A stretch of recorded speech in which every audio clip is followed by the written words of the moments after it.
This is an interview with Mr. James Greene for the Birmingham Civil Rights Institute's Oral History Project. I'm Dr. Horace Huntley, presently at the Birmingham Civil Rights Institute. Today is January 28th, 1998.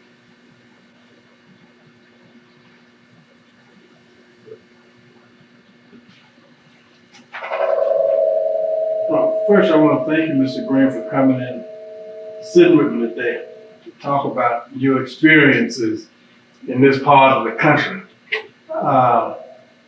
Were you born in Birmingham? Yes, I was born in Birmingham, Sherman Heights. Sherman Heights? Yeah, it's on the other side of Hensley. Yeah, across the bridge. Yeah, across the bridge. Okay. At that time, you had to go through the plant.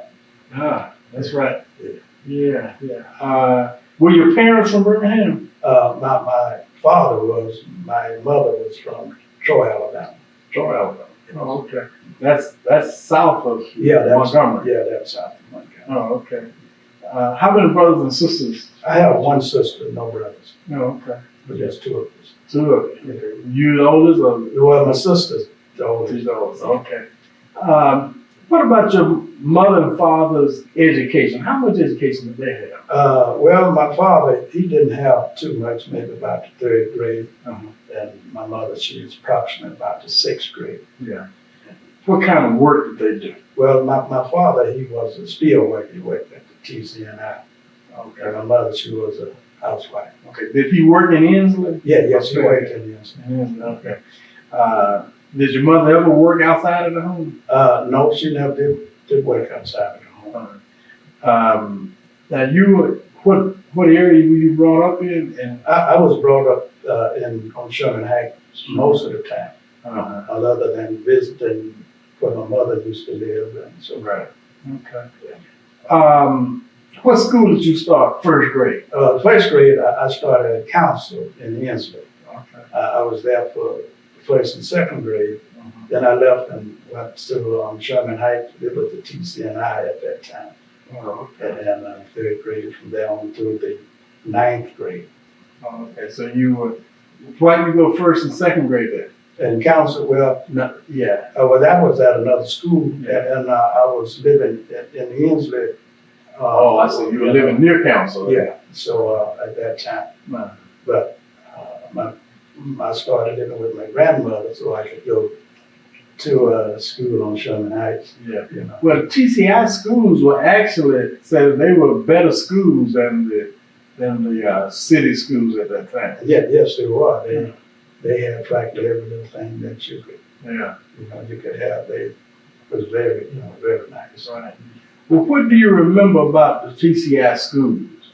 Well, what I remember about the TCNI school, you had at that time we had lunches and we had a lot of things to play with. And during before the county taken over, we had practically every little thing that you wanted to play with, and the athletic department was fair, real nice. So. Well, after the county took over, did you see any difference? Yeah, yes, that was quite a bit of difference when the county taken over, because all these other things that was added, they was taken away. So you had no. So actually, you were better off on TCI schools than Jefferson County. Yeah, because TCNI had the doctors, and you could go to the dispensary and so forth. Oh, yeah. So there wasn't no problem.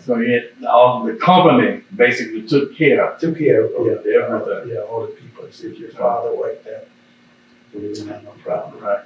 Well, were there any difference, and did you really realize any difference in your first and second grade when you went to council school and the TCI school?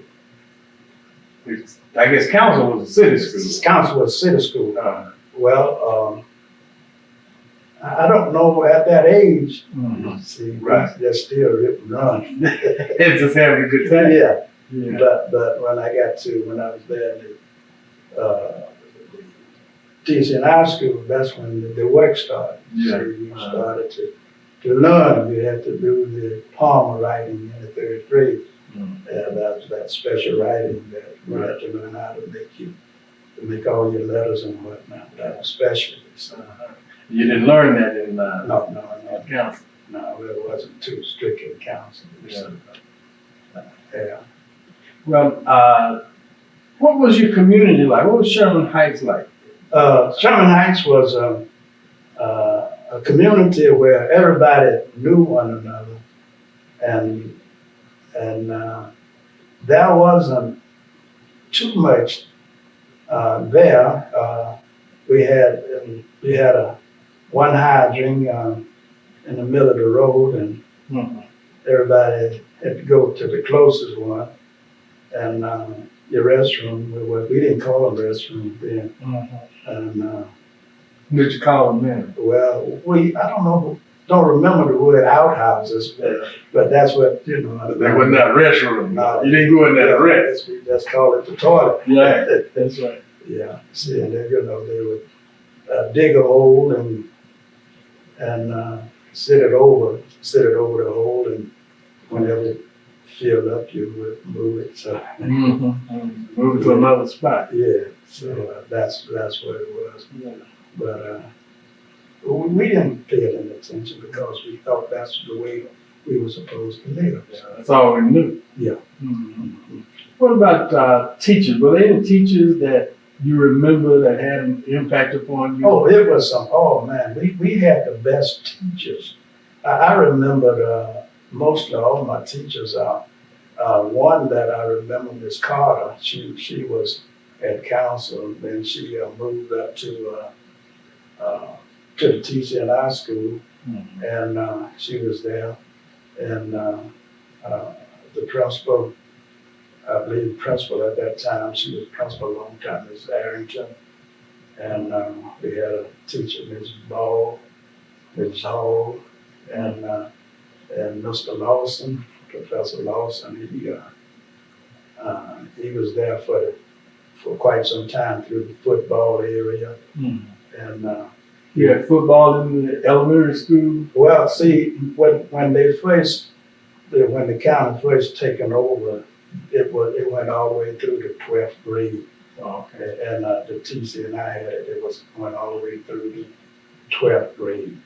Oh, okay. See, and then after the county taken over, I don't know what year it was when they stopped with the 12th, then they moved the 12th, the 9th, 10th, and 11th grade to Westfield. And then they started busing us to Westfield. Okay. Yeah. What was that like? What was the difference in going to school at Sherman Heights and then being bused over to Westfield? Well, and going to Westfield, you had to catch the bus. You had a time limit. You had to make sure you was there at a certain time. But when I was at TCNI school, I imagine I had about 6 or 7 blocks to walk, and it was no problem. And we just walked, and we'd be on time. And when time was out, you leave, and so it's.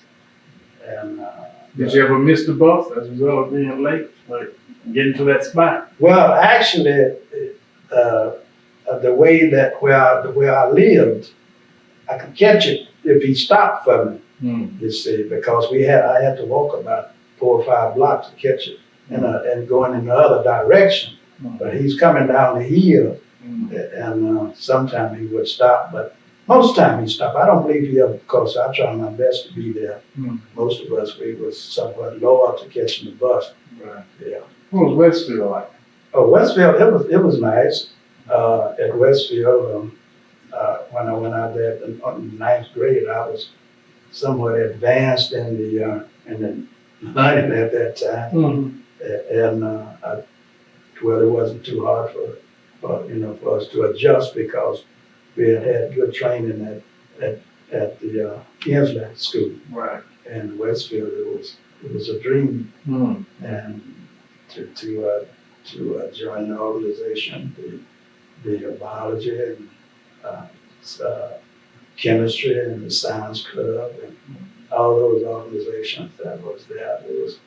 To me, it was nice because I taken pride in those things, and I needed to know about it because I was behind because a lot of things that was happening in the world that you see elsewhere that you hadn't seen before, you see, because it's just like growing up in the country Yeah. and you don't know what's happening in the other part of the world. Mm. And then when you be, on trips or somewhere, then you see other things, or you be visiting other schools, you see. Mm. And then you learn that there's lots out there in that world that you didn't know about, so you must discover it and try to find out all about it. You see. You said you were behind. You were not behind other students at the school. No, you no, said For the world, you see. Mm. There was so much out there that I needed to know about. Mm. And you had to catch up. Sound like you were inquisitive. You wanted to know. Yeah, you had to, you see, in order to, well, with my parents, you see, they were somewhat kind of strict, and they wanted to know, about me and what I'm learning and so forth. And, I'm proud of them. So you had to perform. Yeah. They See, were checking on you. I couldn't do what the others did. I had a lot of, work to do. And we had a little business, and I had to work there. And What kind of business? we had the grocery business on Sherman Heights, Mm. and we sold grocery, coal, and all that good stuff. So when you finished school in the evening, you had to come to work in the I had store. I had to come work in the store, and also I got a job downtown also because I needed the experience. I worked at Turquoise Hotel. Mm. I worked as a porter. Came in as a porter, but porter was the white man's job. Mm. You see, they only hired me, but I couldn't touch a bag. What do you mean you couldn't touch a bag? No, they didn't allow me to touch the bags. It was the white man's job to take the bags and things upstairs. Mm. So I just run errands. I just roll my little suit with my little name on it. And, yeah. What kind of bags were you taking up? These were the clothes. When the guests come in, you unload the cars and you take I see. clothing bags. And Okay. So you were not allowed to do that. No, you wasn't allowed. Mm. Sometimes I couldn't go upstairs. You see. Mm. I had to stay downstairs. Yeah. They didn't allow blacks all over the place. Did you do this while you were in high school? Yeah. This was when I was in high school. I would leave high school and catch a jitney. And instead of catching the bus back home, I catch a jitney. Mm-hmm. This was my last year at Westfield. Okay. So you would catch a jitney from Westfield or from Sherman Heights? No, I wouldn't go home. Okay. I would catch a jitney from Westfield, a nickel. And nickel to get you downtown? No, you ride from Westfield to Fairfield, and then you catch the Greene bus for a nickel, and then you ride downtown. Mm. You see, I think it went up to a dime, but when I first started, it was a nickel. You ride downtown, and then when you get ready to come home, then you get the trolley, streetcar, whichever, and you pay 70 cents. Mm. And you come home, and then you get up, and then you walk up on Sherman Heights. You can catch a jitney for a nickel and ride it. So you had the transportation system was down pat. Oh, yeah, the system. Well, you didn't have no problem with the system. Somebody was always out there to, with the jitneys and whatnot. What year did you finish Westfield? I finished Westfield in 44, Mm-hmm. 1940. And what did you do after that? Well, in 44, after that, during the summer, I went to A&M in Huntsville, and taking up vocational trades there, taking up sheet milling, foundry, and I'm taking up something else. Mm-hmm. Foundry and sheet milling. Did you only up there during the summer? Just the summer. See, this was a vocational. I was taking it there. Then when I came back for the winter, I went to Miles, Mm-hmm. and that's where the game began. Yeah, okay. Yeah, I started at Miles. It was nice at Miles. I love Miles. I still love Miles. Mm-hmm. And I was there for 2 years, and then the Army called me. Oh, okay. And then I had to go and serve. What were you majoring in? Actually, when I started to Miles, I had planned on studying chemistry and whatnot, and that I was probably go into the field of medicine. Mhm. But after I went into the Army, I had tried to get into medics. And I worked 2 days in the medics, and then they closed that section down that I was in. So Mhm. they put me in the trucking company. So I didn't get a chance to learn in the medics. So when I came back, I had to change my majors and I went to math and history. Where did you go when you went in the service? I went to the Philippines. I left Birmingham and went to Fort Benning and had my training in Anniston. Mhm. Left Anniston, went to Camp Stone in California, then left there and went to the Philippine island, Manila. Mhm. And while I was there, I went to Manila Filipino Institute. Mhm. The Then, war was over by then, right? yeah, war was over. I was a replacement soldier. Mhm. I replaced the fellas that had been fighting. Yeah. Yeah. So how was the Philippines? Now you Beautiful. Yeah, young man from Birmingham, Alabama, all the way Yeah. halfway around the world. Yeah. What was that Philippines was beautiful. The one thing I liked about being in the Army, uh, when I was in the Philippines, I was just like the white man that was here. You see, I was the big man then, so even though I was black, they respected us as being rich. The Filipinos. Yeah, the Filipinos, you Mm. see. And they give you all the courtesy and whatnot that we was given to the other people when I was here. Mm. So it was beautiful in the Philippines. And I learned to speak the Tagalog language. I stopped speaking English. Is that right? Yeah, and I spoke nothing but Tagalog. Uh-huh. And that was How were you received? beautiful. We had no problems. Mhm. No problems. And you could be anywhere.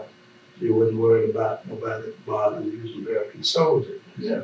Were there any difficulties between white soldiers and black soldiers? Well, at that time, we was integrated. I mean, segregated. Right. See, it was not too long before we was integrated. Right. And even though there, at one time I was in the hospital, and I was the only black, but there wasn't no problem. They accepted me there, and then after that I went to Baguio, and that's where you go for a rest before coming home. So, well, all the honors that was given a soldier.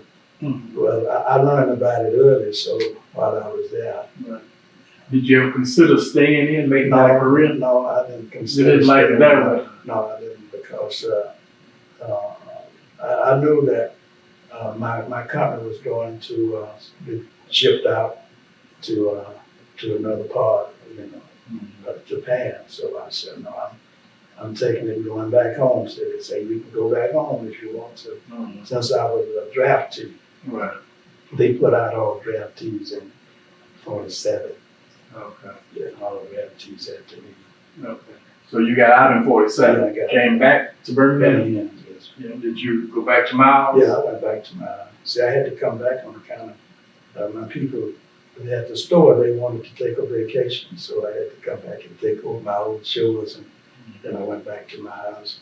Mhm. And that Miles, we was getting ready to start training the teacher, the people how to vote and how to fill out the application. Mhm. See, at that time, you had an application to fill out, and you had to know all about who was the president of the United States, his cabinets, and You had to take an exam. yeah. They would ask you approximately 2 to 3 questions, Mhm. and when you would. Do you remember when you went to register to vote? Oh yeah, yes, I remember it well when I went. But I left. We left from the school. There was a group of us after training. Others had gone, and then before then, you couldn't. They wouldn't register you unless you had property.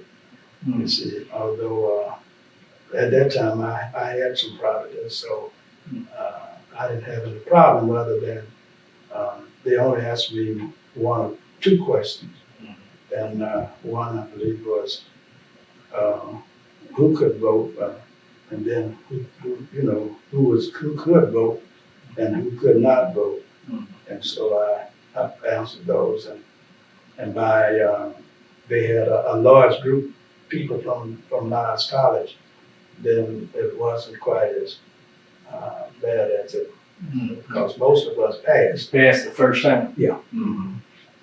And I did understand later that there were times when they started asking foolish questions, but at no time did they do that when the Marlinos were there during my time. So you actually had classes on, helping people prepare. Yeah.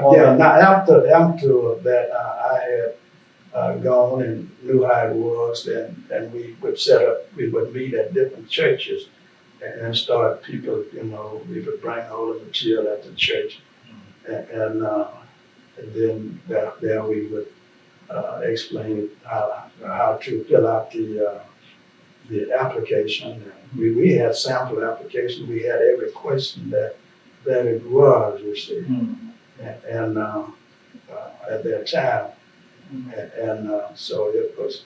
But most of the people they learned. They wanted to learn, and you take my church, and most all the people there that went, that they passed, and within what it was at that time, you're paying poll tax, and you had to catch up from the time you was 21, whatever age you was. If you was 40, you had to pay. Was that right? Yeah, you had to go back and catch up. For every year? Yeah, for every year. I was trying to think whether or not I knew it was $1.50 they had, and I don't know whether at the beginning it was $3, but I'm not sure of that. Right. But I do know it was $1.50 because by that time I had to catch up and for my age, you see, and I believe I was about 24 or 25. Well, in other words, it was April of 1950 when I passed it, board. Right. And my wife, I think she came a little later than that. Yeah. 1954 was a monumental year, the year of the Brown versus Board of Education decision. Yeah. Do you remember that? Yeah. What do you remember about that? Well, at that time, the news wasn't quite as it is now, you see, because you get a little paper and everybody would read that little. We didn't have a lot of TV sets. Yeah, right. Yeah. 6 o'clock news and all that. Yeah, no, not big. Well, TV came out, during that time. Right. Well, actually, it came out I believe in 40 something. Yeah, it did, but everybody didn't have it. No, everybody didn't have a TV. Right. Just like when the radios came out, everybody didn't have a radio. That's right. Yeah, I'm fortunate that my parents had, a radio and then TV. So, and they had at different times you could catch the news, you see. And but we were still fighting here, even though we didn't know exactly what was going to happen to the voters, registration at that time. You see, we didn't know that they was going to cut out the poll tax and cut out most all of the filling out the application, you see, and go to a short application. Right. See, because I thought one. Right. So, but we had to do what we had to do at that time. You see. Where were you living at that time? Were you still on Sherman Heights? No, at that time I was staying where I'm still living now, at 5716 Co-Age Vinesville. I moved there in 49. Yeah. The Alabama Christian movement was organized after the NACP was outlawed from operating in the state in 1956. Yeah. Did you know any of those ministers, or were you involved in that at all? Well, during that time, I knew most of the ministers, but being, I was a federal employee, and we was restricted, not to get in involved in the city. Where did you work? I worked at the post office. Okay. And at the post office, we had our union, we had practically the largest black union in the United States. You see, we had the National Alliance of Postal and Federal Employees. And that union was somewhat like the NAACP. Our home office was in Washington, and Washington, D.C., and we had some of the best lawyers, that you could have at that time. And whenever we had a problem, they would definitely send help. You were able then to get some help, and we had a lot of problems. Is this an all-black union? Yeah, it was all black. See, at that time, you couldn't join no white union. No, you couldn't join. You had to be in the black union. And our union would handle cases for if you was in the Army, Navy, or whatever the departments you was in. If it was a federal, we could handle it. Were you an official in the union? Well, I worked with the president. Joseph Spencer at that time was the president, and I worked out of his office. I was the contact man of the union representative. I was the recruiter. Whenever anybody joined to come to the post office, I went to other places recruiting you to join the National Alliance. See, at that time. Were there a lot of black folk working in the post office in the 50s? Yeah. Well, the black came in to the post office and most of the federal government somewhat after 53. Before that, we had some black carriers in the post office because we had quite a few fellas that left Mars and came to the post office. They tried to get me to come, but I had a good job at that time. I was a projectionist. I worked at the theater. With theaters? Motion picture theater. We had a union. And we it's a black union, and we supplied all the black theaters with operators. This was after you've come back from the military? Yeah. See, after I came back from the military, my teacher, Mr. Jackson, William Jackson, he was my teacher at Westfield, and well, I used to do a little work for him. And he was telling me about it, and then I could become an apprentice. And I became an apprentice and learned how to run the theaters and make out schedules and order whatever the theater needed. And I learned that. So what theater did you work in? I started at the Palace Theater in Innsbruck. Then I left the Palace and went to the Miles Theater in Fairfield. See, because I was going to Miles College, and it was closer. Was it on campus? No, it wasn't on the campus. It was downtown in Fairfield, part of the city. And we had all the other black theaters around here. Carver, the famous, the Frolic, the Grand, the Champion. And well, the union provided operators for all the theaters.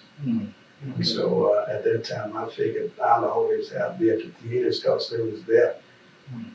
And so why did you decide to leave? Well, when TV came in, it was we was under the impression it was coming to the theaters, and all these off shows that they have, they would zoom into the theaters, but then instead of coming to the theater, they boxed it, put it in little boxes, what you call the television, and this was in 44, I started studying. On the side, RCA put out some booklets, and some of the fellows went to school, and we started studying about the theater. But I came back from the service, I was pretty well up on it. And did you do that kind of work while you were in service? No, I didn't get a chance to experience anything in the service. I was a truck driver. And truck drivers, during the time I was in service, it was easy, but it was dangerous. But if you was, as they call it, if you was all right Joe, then you could make it, especially when you get caught out by yourself with your truck, and they still have the the huts and the people up in the hills at that time. And they would come down and take what you had on your truck and sign your trip sheet. Mhm. Well, you just go on back in or go back and get you another load and tell them what's happened. Yeah. Yeah, you didn't try to defend yourself. It wasn't no use trying to defend yourself. But army action, you just one man. Yeah. Yeah.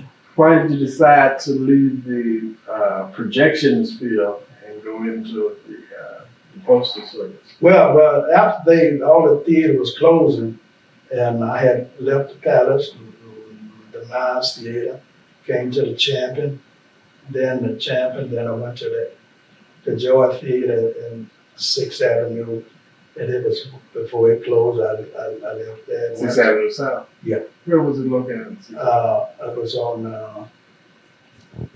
up there by Leonard. It was across the street. Okay. Yeah. It was On First Street. Yeah. Mhm. And then I came to 8th Avenue Theater. I worked there. Smithfield. Yes, Smithfield. Mhm. Then I left there, and then I went on the extra list, started working at the Famous. Mhm. Famous in the car. But then I figured then that I had a family at that time, you see, and 2 kids, so I figured I need to do something. Mhm. And so while I was working at the VA also, when they opened the VA up, I always had 2 jobs. Mhm. When they opened the VA up, I got a job there because, well, I had knowledge of what was going on at the VA and in housekeeping department and maintenance and truck driving and so forth. I had a lot of knowledge. Right. And when I filled out the application, I put on my resume what I knew about things. And when you fill out an application, and if you know what's going on in that, well, you know the business that you're filling out for. Right. They'll be looking for what, if you know what's going on, you see. Right. And I knew what was going on, and so I had 2 jobs there. I was an elevator operator, and I was in the maintenance. Mhm. You see, and I knew about knocking down walls and getting the electrician and all that. So, So you were a man of many talents. yeah, so it wasn't a problem. Yeah. I got the job just like that. When did you go to the post office? I went to the post office in 55. I left the VA and just transferred me on over to the post office. Mhm.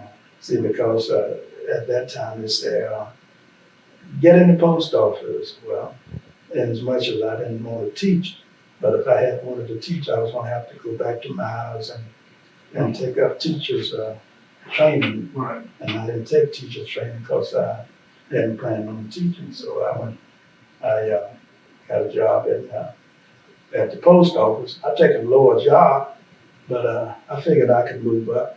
What did you do at the post office? I went there as a mail handler, Mhm. and I worked about 10 months as a mail handler. Then I taken a comprehensive test. It was 2 of us, and the only thing I needed to do was make a passing grade. So I kind of figured I was going to make a passing grade, and then I went on the railroad. You know, we had the clerks was going on the railroad at that time on the terminal station. Okay. And I had a dual position. So instead of me going on the railroad, I went maybe a week or 2. I had a dual position. I didn't know I had a dual position. I could either go regular, so I decided to go regular. Mhm. And I went regular and then became a regular clerk. Mhm. And what did the regular clerk? Well, yeah, regular clerk. All the clerks, when you distribute the mail, you distribute it and put it in the little holes that you got the boxes. But you have to learn. At that time, we didn't have zip codes. You had a scheme that you had. Yeah, you have to put up a scheme and keep your little black book in order. And I believe I'm trying to figure out what year that we organized. Well, the union was organized in 1913, and I'm trying to figure out what year that we bring it to Birmingham. But we had brought it to Birmingham a long time, well, somewhere along in the 50s, I think, when we brought it to Birmingham. During the movement. Yeah. Well, yeah, because the movements was going on all the time. Mm-hmm. See, from the 40s. Right. And we had a representative come from Nashville and Chattanooga, because that's where it originated. And then we had a representative come from the home office, which was in Washington, D.C. and set us up. And that was my first year, but I didn't join that first year, you see, because I was on probation, so I didn't. I didn't want to get involved. Was being involved with the union, was that looked down upon by management? No, not at that time. During that time, because they had the last word, regardless. So the management. Yeah, because if you wasn't regular, they could send you home and tell you. Yeah, but the union now usually was set up in opposition to the management. Yeah. So did they look at anybody that was trying to join the union as being negative? I can't say, because with the group that I came in with, we didn't have any problems when you started to join. Yeah, no. And so it was already established. Established, and so we didn't have any problem. The only problem you would have is the grievance problem, where you would be mistreated on say jobs and so forth, and you wasn't treated the same way as the white clerks was, and they during that time you didn't have much association with them. If they was at a case sticking mail, then if you was robbing that case, they would stand up and wait till you get through. What do you mean robbing the case? You taking the mail out from the outside. Yeah. See, when that hole get filled up, then you would come and get the mail and put it in a tray. They would stand up. See, it was a long time before they accepted even the change. But when we changed it, but they would do things, and we had to file a grievance. Like what kind of things would they do? Oh, they would send you home with no reason, trying to fire you several times. They'll file a person, they send you home, and you be sick, and they want you to bring almost a doctor back there.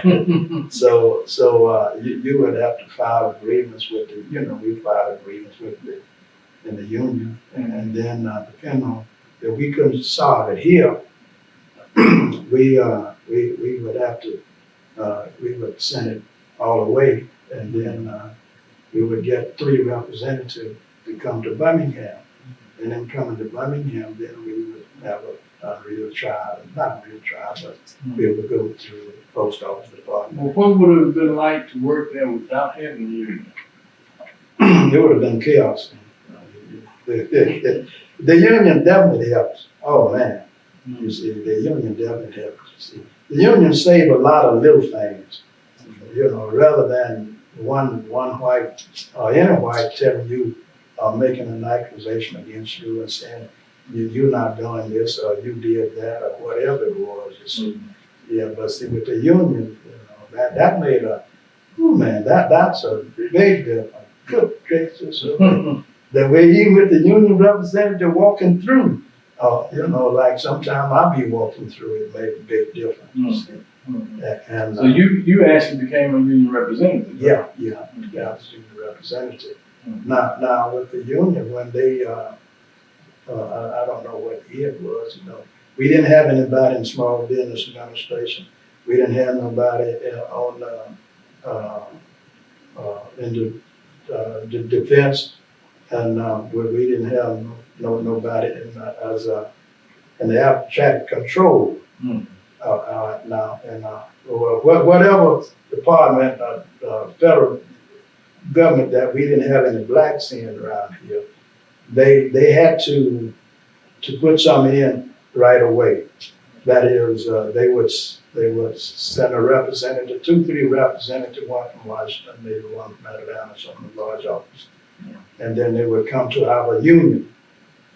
And most of the time, the president would be out of town. I was the contact man. Then they bring all the applications, brochures, and whatnot. And then I would have a talk with our brothers and sisters. Well, we didn't have too many sisters at that time. What was your union? National Alliance of Federal and Postal Employees. Of federal and postal employees? Oh, okay. So it covered all federal? All federal, yeah. Uh-huh. All federal agencies, yeah. Okay. And during that time, well, whatever your agency was, if you had to file a grievance, if we couldn't handle it here, we just sent it on to Washington. Mhm. Then they would find somebody and then send back here, and whatever city it was, or what you was in the Army, Navy, or what. Mhm. Yeah. And then also our insurance, we had an insurance that if you was in the Army and Navy, you could join our insurance, because we have pretty good insurance. Yeah. Yeah. Well, how long did you stay at the post office? Well, with my Army time and the VA time, I was there 35 years. Yeah.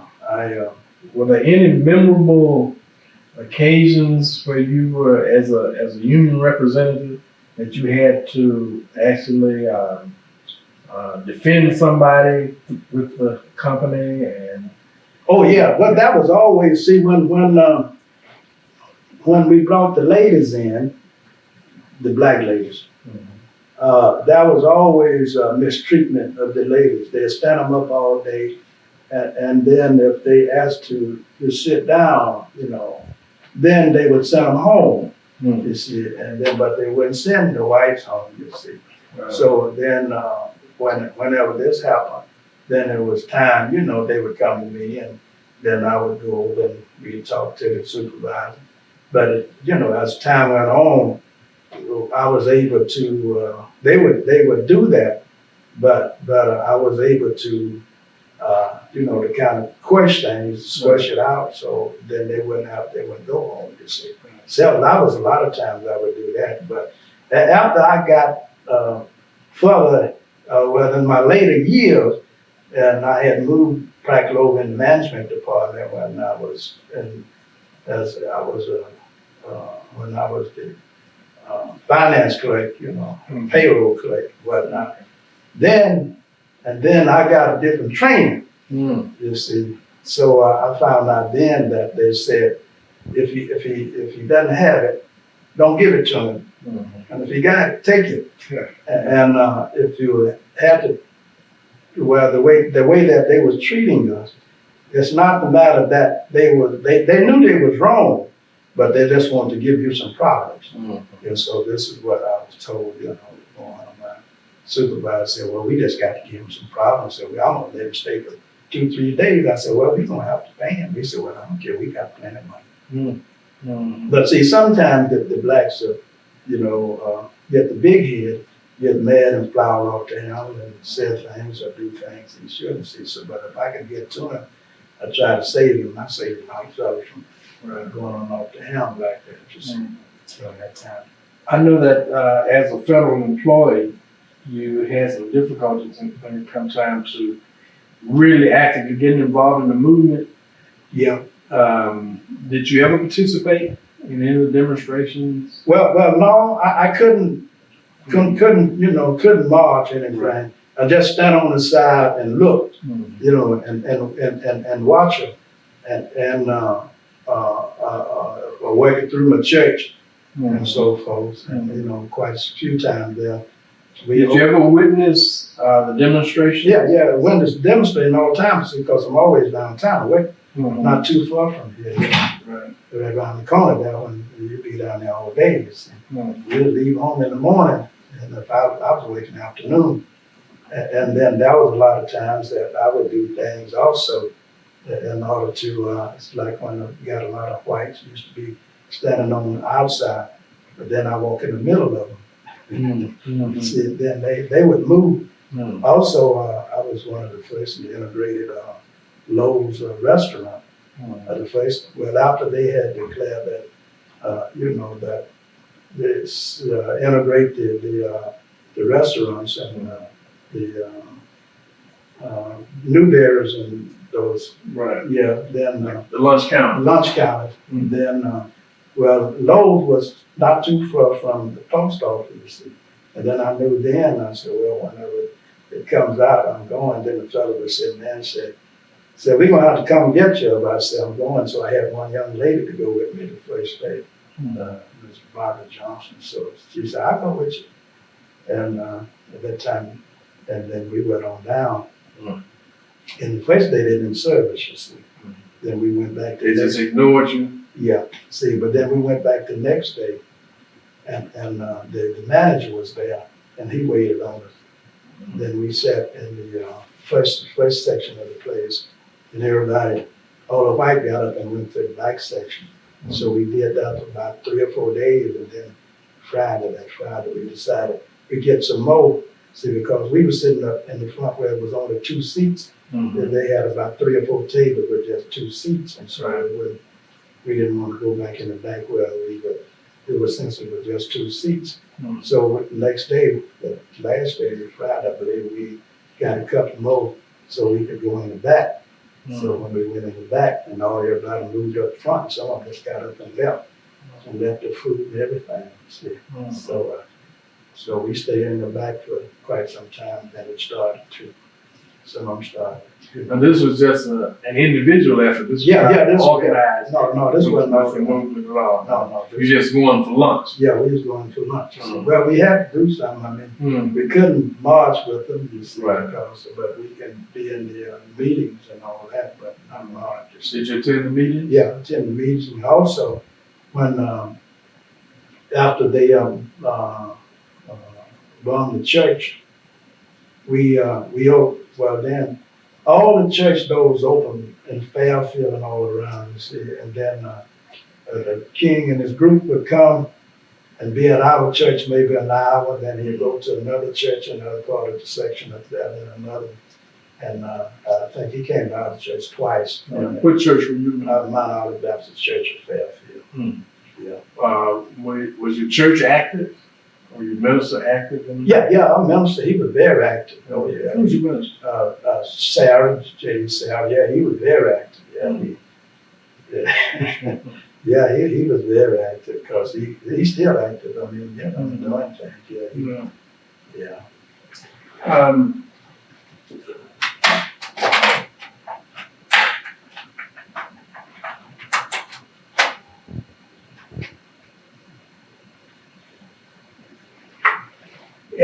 As you became, you were real active with the union. What office did you hold? Did you ever hold an office in the union? No, I never did hold an office because I was always the representative for the grievance man. No. I never, at no time I wasn't doing that.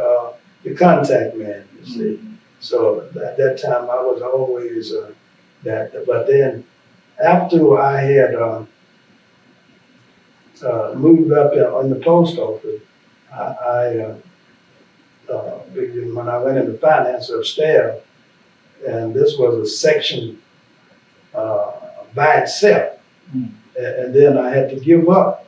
Well, I didn't quit, but I had to let some of that downstairs go because at that time I wasn't able to do any grievance, you see. Mm-hmm. But I did attend the meetings and so forth, and also whatever the union was doing, I could take active part, you see. But after I went to finance, and then in finance, was that called part of management? yeah, that's part of management. Yeah. So as a part of management, then you could you be a member of the union? Yeah, I kept, yeah. If you remember. See, but at that time, the union had integrated, and we had what, 4 or 5 unions in the post office.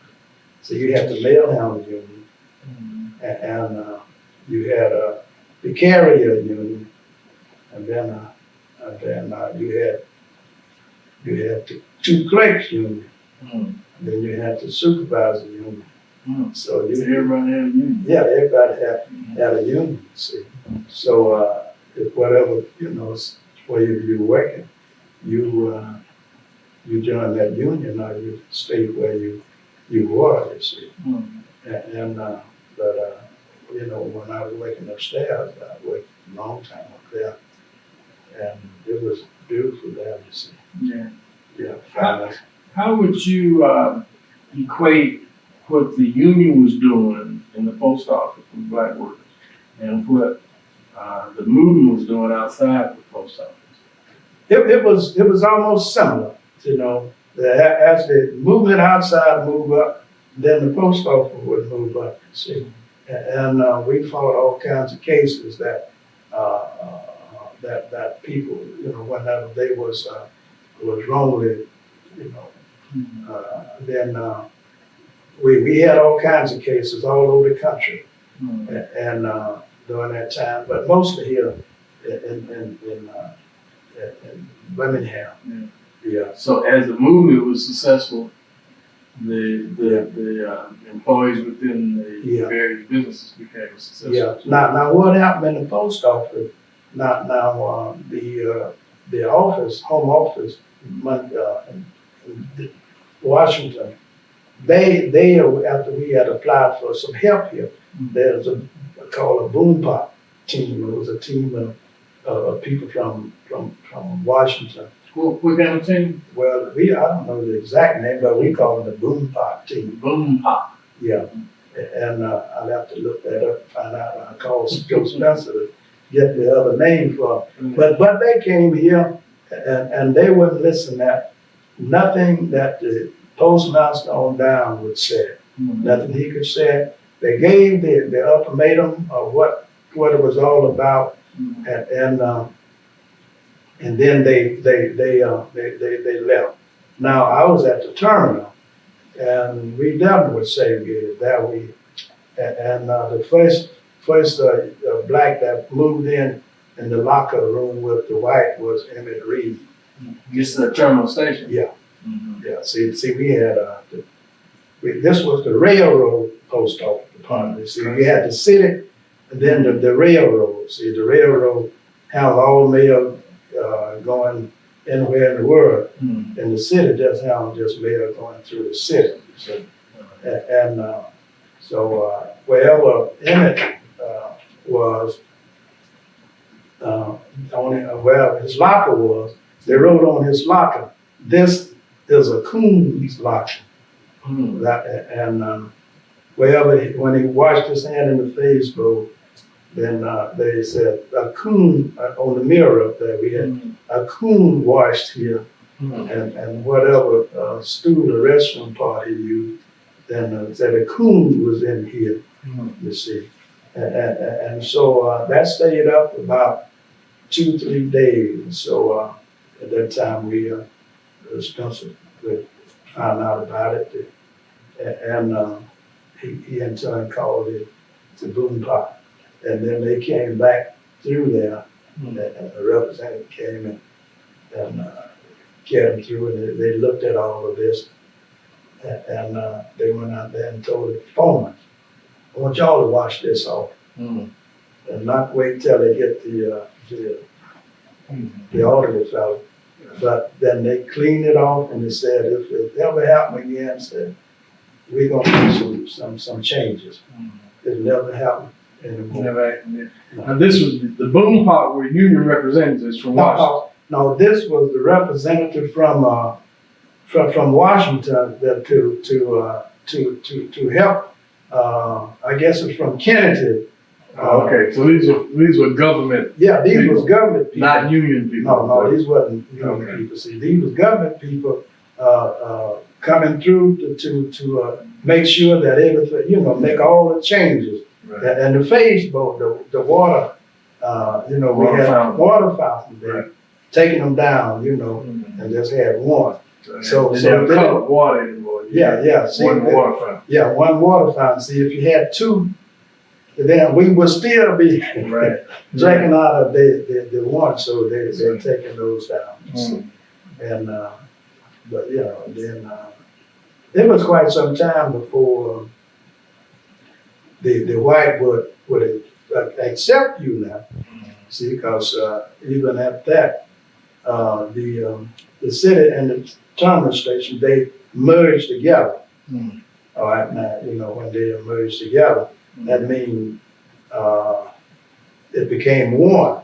Right. And then our senior auditor number there, after they merged, I believe I was 380 something, Mm. out of about 2,000. Okay. Yeah, so that put me in pretty good position, you see. Mm. And when the first bidding come out, where you could get a job at a window unit and get those window unit jobs and so forth. Mm.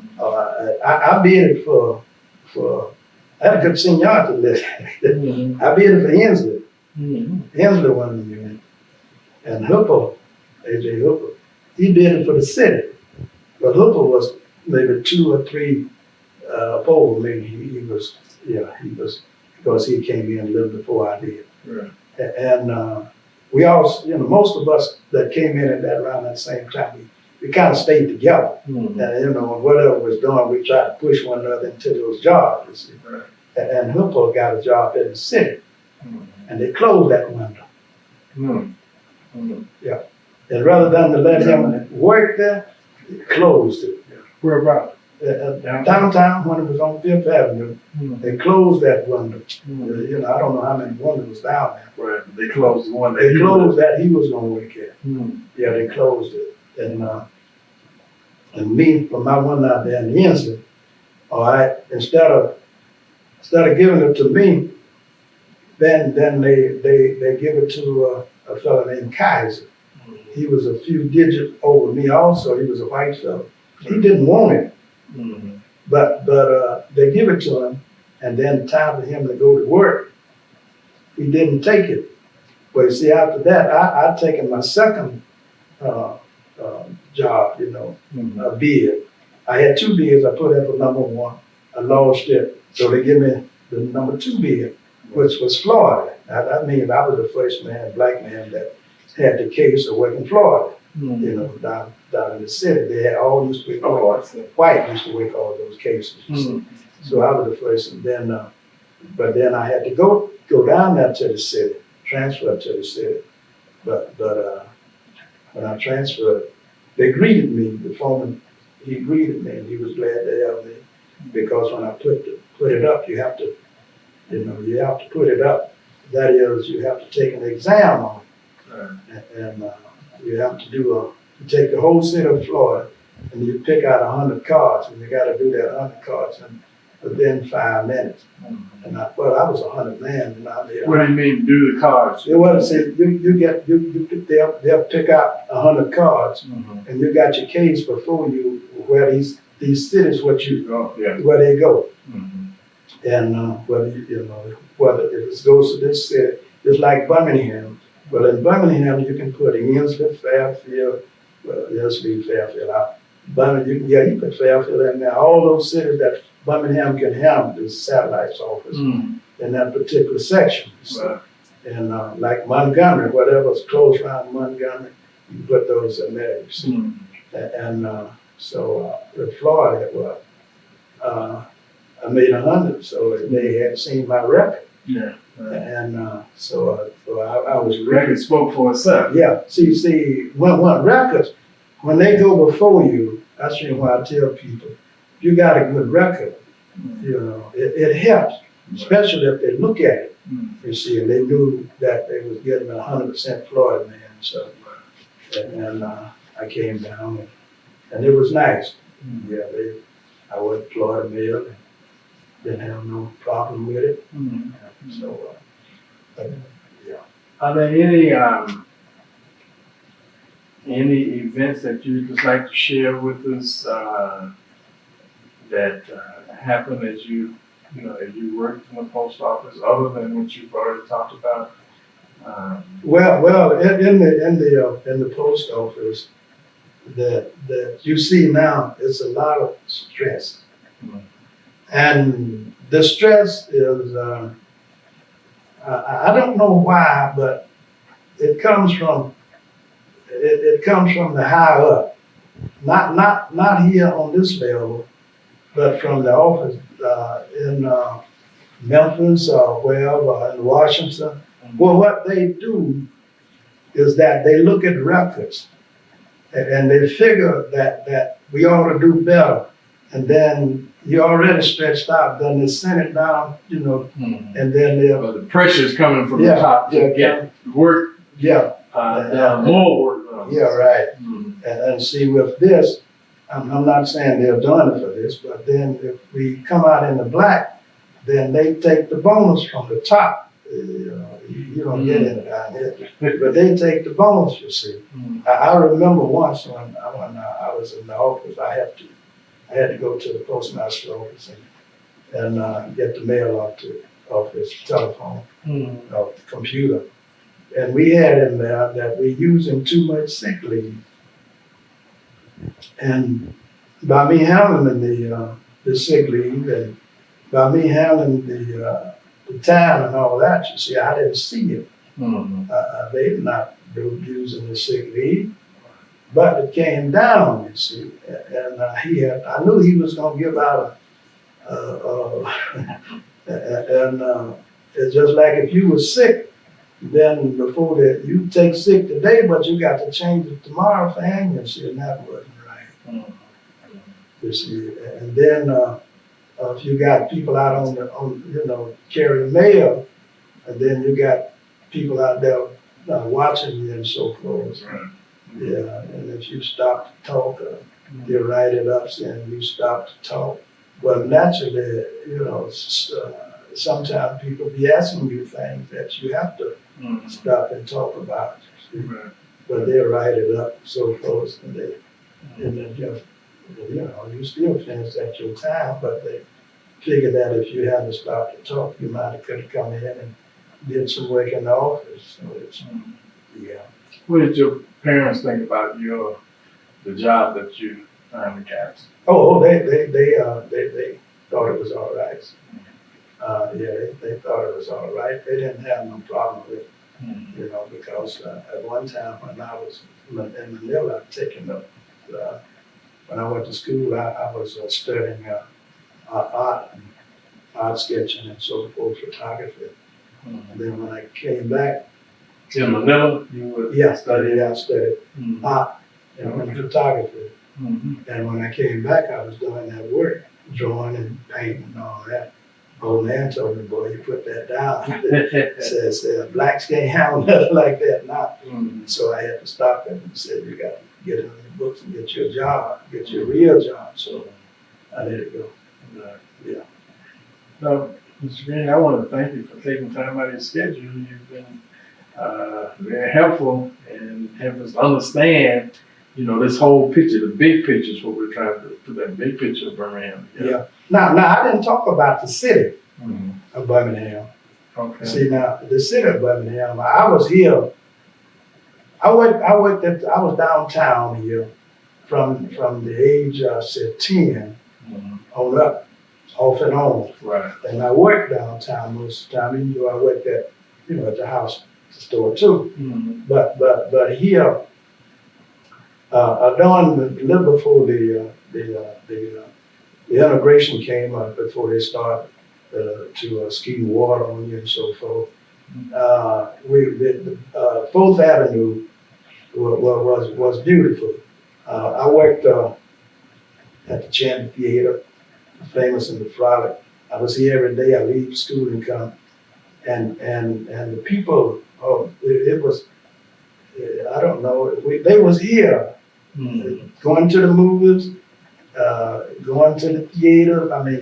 Going in the restaurants, and we had black business all over. All of them down 4th Avenue. Did you have a business on 4th Avenue? Yeah, I had a business on 4th. What kind of business? I had one. I started and I opened up a lounge on 18th Street in the Epiphany and Temple in 68. Mhm. And then I believe in 71, I opened up a restaurant on 4th Avenue next to the famous theater. Yeah. Mhm. And but it was nice, but they wouldn't allow you to go beyond certain areas.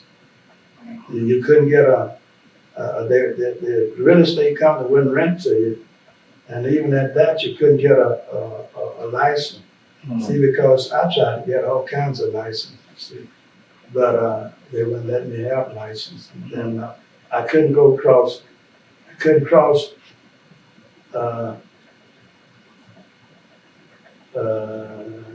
What's that? That's 18th Street. Mm-hmm. And now, what Bohemian was, bakery. Bakery, yeah. Yeah. All right. After they closed, I tried to get next door. This was in about 1970. Mm-hmm. But they wouldn't let me have the building. I was gonna put up a restaurant.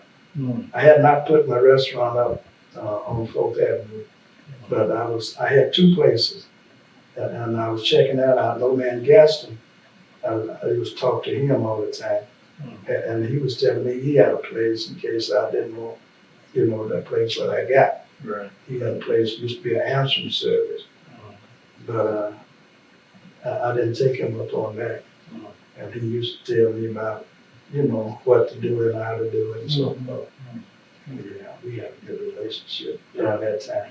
That was a time that 4th Avenue was thriving. Yeah. There's a lot of business. Yeah, And, a lot of black business was down there. mm-hmm.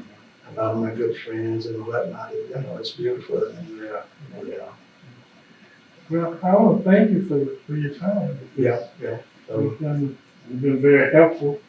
And maybe we can, after I listen to this, maybe we'll be able to do it again to get some more information. I know every time we talk to people, there's a lot more that you can tell. You talk about the theaters and white owned the theaters. Right. And but we supplied all. Did you ever work in any of the white theaters? No, never been working in the white theater. We didn't start working in the white theaters until we it was a long time before we integrated. You see. And after the union was dissolved, then some of the blacks started working in the white theater. See, our union was International Alliance of Stage Employees. It was 236A. And anywhere you look on the books and you see 236, or whatever number you see, when you see the A, that means it's all black. Yeah. See, yeah. See, the theater had the logo of it's like a star, but it's a square. If you're watching the theater, I'll show you one. I didn't bring one of those books so you see that. Oh, yeah. And they were strong unions at that time also. Yeah. And I was the secretary. I typed up all the contracts and whatnot, made speeches. That was all right. You was the man then. Yeah. Okay. Well, I appreciate it. And we'll do this again sometime. Yeah, okay.